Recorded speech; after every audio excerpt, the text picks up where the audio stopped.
उफ, उफ, पछता रहा हूँ। हालत ख़राब हो गया मेरा। वैसे भी मेरा वेकेशन चल रहा है अभी, इसलिए इस तरफ घूमने के लिए आया, लेकिन आते आते बीच रास्ते में ही पेट्रोल ख़त्म हो गया। कब ख़त्म हो गया पता ही नहीं चला। और अनभक्तो, क्या हालत है आप लोगों का? आप लोगों ने क्या बोला? चाहे पेट्रोल का दाम 100 रुपया ही क्यों ना हो जाए, चाहे एलपीजी का दाम 5,000 ही क्यों ना हो जाए, लेकिन वो तो मोदी को ही देगा। ना दे के पछता रहा है ना। आप लोगों का तो पता नहीं, लेकिन मैं तो पछता रहा हूँ। अभी पेट्रोल का दाम कितना हो गया? 100 रुपया से ज़्यादा हो गया।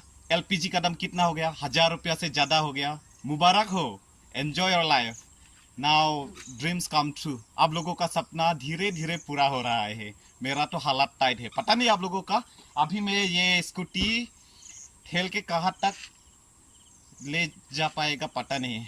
इतना दूर आया है, अभी मैं क्या करेगा पता नहीं। दोस्त को कॉल करना पड़ेगा। I am so lucky my girlfriend is not with me. अगर वो भी साथ में आया होता तो पछता रहा होगा।